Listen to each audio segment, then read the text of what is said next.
আল্লাহ সকলকে সম্বোধন করে বলতেছেন ইত্তাকিল্লাহ, ও বান্দা আমি আল্লাহকে ভয় করো। ওয়াকুলু কওলান সাদীদা, যা বলবা সত্য সঠিক শালীনভাবে বলো। কি লাভ হবে? ইউসলিহ লাকুম আ'মালাকুম, তোমাদের আমলকে পরিশুদ্ধ করা হবে। ত্রুটিযুক্ত আমলগুলোকে আল্লাহ বলেন আমি ত্রুটি মুক্ত করে দেব। ওয়া ইয়াগফির লাকুম যুনুবাকুম, জিন্দেগীর গুনাহগুলোকে আমি আল্লাহ তাআলা বান্দা maaf করে দিব। ওয়া মান ইউতি'ল্লাহ ওয়া রাসূলা, এবং যাহারা আল্লাহ এবং তার রাসূলের ইত্তিবা করবেন, অনুকরণ করবেন, ফাকাদ ফাযা ফাওজান আযীমা, অতঃপর তাদের বিজয় হবে চূড়ান্ত বিজয়। হাদিসের মধ্যে রাসূল বলেন, লা তাআতা লিমাখলুকিন ফি মা'সিয়াতিল খালিক, আল্লাহকে অসন্তুষ্ট করে পৃথিবীর ভিন্ন কারো আদেশ নিষেধ গ্রহণ করা হারাম। আল্লাহ পাক রব্বুল আলামিন এই আয়াতের মধ্যে দুইটা আদেশ দিয়েছেন। এক নাম্বার আদেশ হলো বান্দা আল্লাহকে ভয় করো, তাকওয়া অন্তরের মধ্যে ঢুকাও। দুই নাম্বার আদেশ হলো তোমার জবানকে হেফাজত করো, জবানকে কন্ট্রোল করো।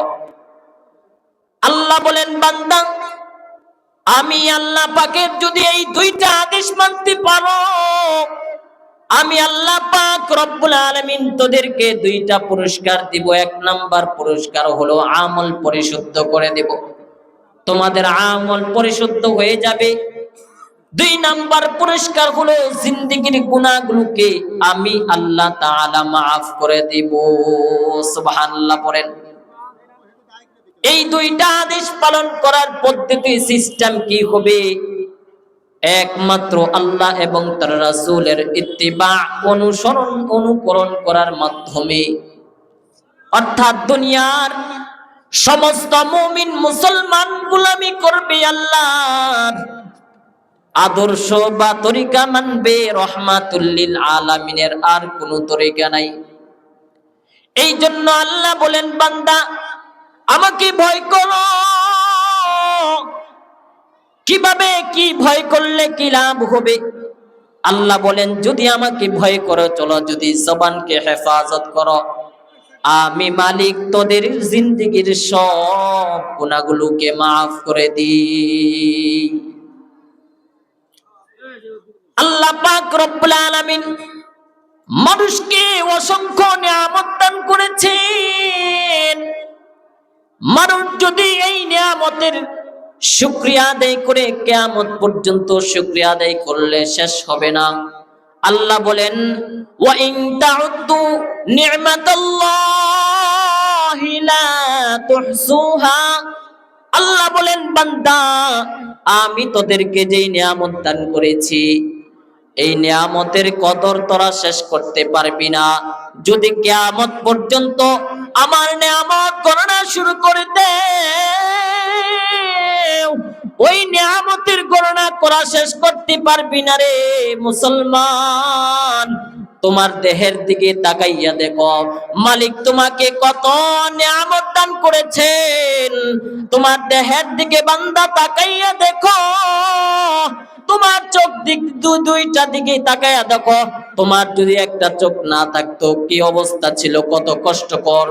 যদি আল্লাহ তাআলা তোমার দুইটা হাত থেকে যদি এই দুইটা হাত থেকে যদি একটা হাত না দিতেন, একটা হাত যদি নষ্ট করে ফেলতেন, কি অবস্থা ছিল।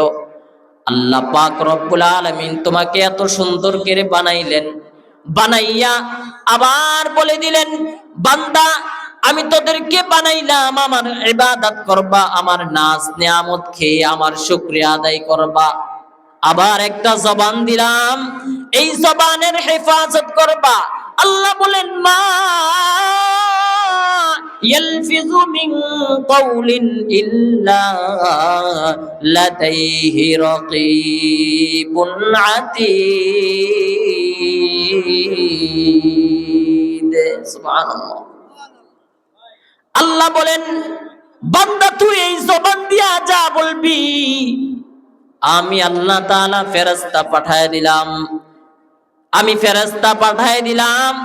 যদি তুমি ভালো আমল করো, এই জবান দিয়া ভালো আমল করো, আমি আল্লাহ তাআলার নাম নাজ নিয়ামত যদি আদায় করো, যদি আলহামদুলিল্লাহ পড়ো, তাহলে যারা নেককার ফেরেশতা আছে তারা ভালো লিখবে। আর যদি তুমি এই জবান দিয়া মন্দ কথা বলো, গালমন্দ করো, মানুষকে কষ্ট দাও, তাহলে এই খারাপ কথাগুলো ফেরেশতা লিখে রাখবে।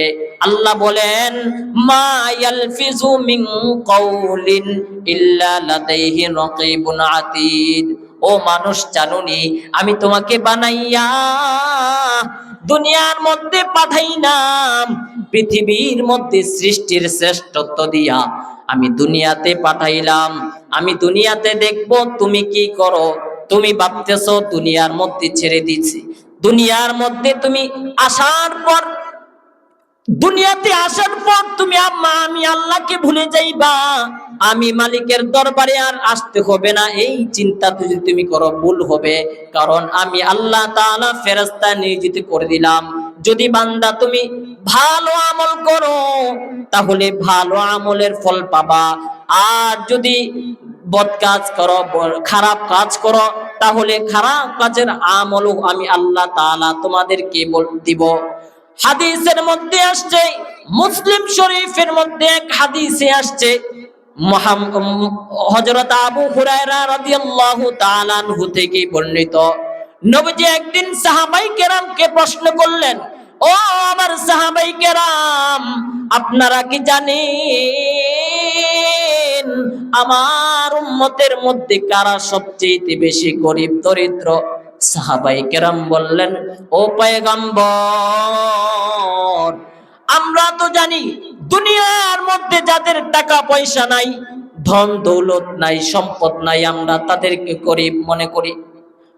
পয়গম্বর বলেন, না না, আমার উম্মতের মধ্যে তারাই সবচাইতে বেশি গরীব। ওই হাসরের ময়দানে আমি আদালতের, আমি আল্লাহর সামনে, মাওলার সামনে দাঁড়াবে পাহাড় পরিমাণ নেকি নিয়া, আর আল্লাহকে বলবে, ও মালিক আমাকে জান্নাত দেন। আল্লাহ বলবেন, বান্দা তুই কিসের বিনিময়ে জান্নাত চাও? ওই যুবক ডাক দেয়া বলবে, বান্দা বলবে, মালিক এই যে পাহাড় পরিমাণ নেকি দেখতেছেন, এই পাহাড় পরিমাণ নেকির বিনিময়ে আমাকে জান্নাত দেন। আল্লাহ বলবেন, ঠিক আছে তোমাকে জান্নাত দিব।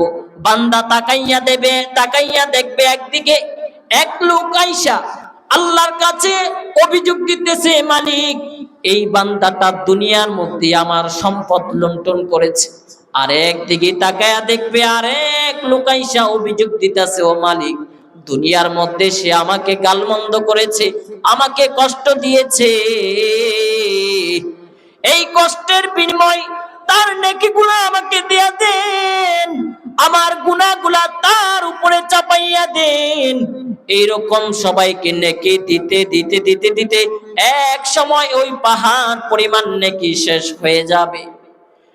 এখন ওই আরো কিছু লোক দাঁড়ায় থাকবে, ও মালিক এই বিনিময় আমাদেরকে, এই যে বান্দা দুনিয়ার মধ্যে আমার সম্পদ নষ্ট করেছে, কষ্ট দিয়েছে, এই যে লোকগুলো দাঁড়ায় থাকবে, বলবে এর বিনিময়ে আমাকে নেকি দেন।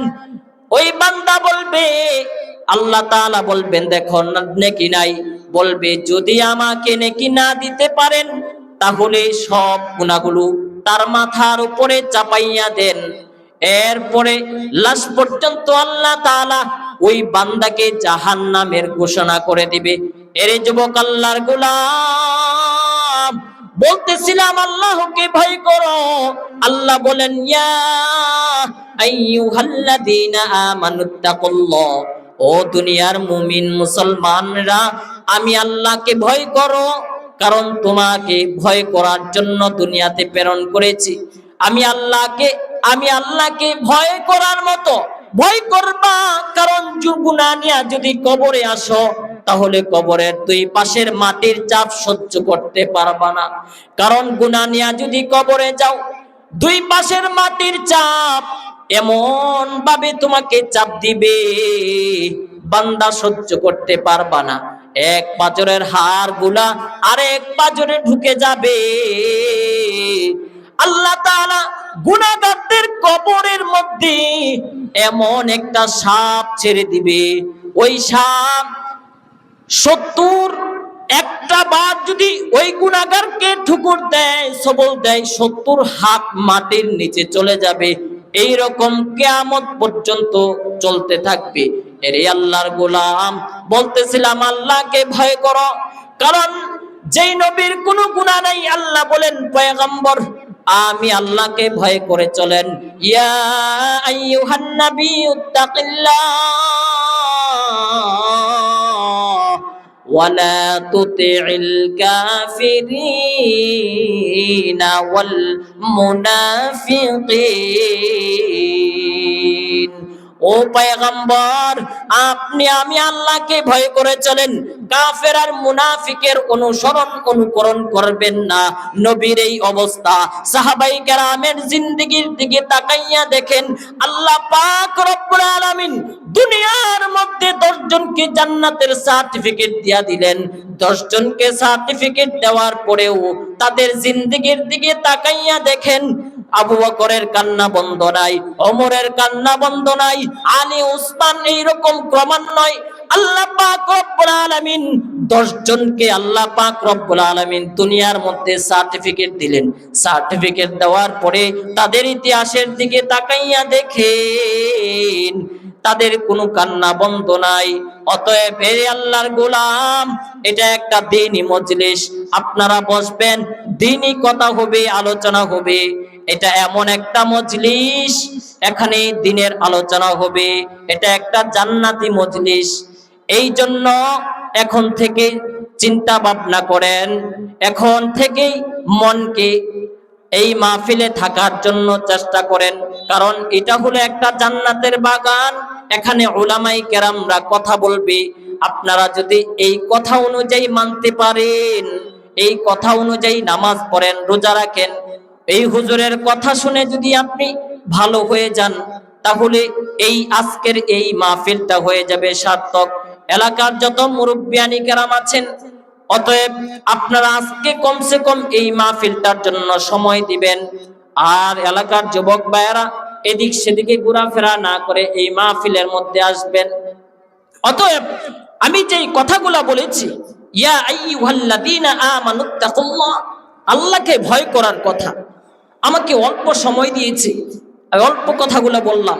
তবে আল্লাহকে ভয় করবেন, 5 ওয়াক্ত নামাজ পড়বেন, আমার এই কথা অনুযায়ী চলবেন, ইনশাআল্লাহ দুনিয়ার মধ্যে আল্লাহ তাআলা আপনাকে সম্মানের, ইজ্জতের মালিক বানায়া দিবেন। মৃত্যুর পরে ইনশাআল্লাহ আপনাকে জান্নাত দিবেন।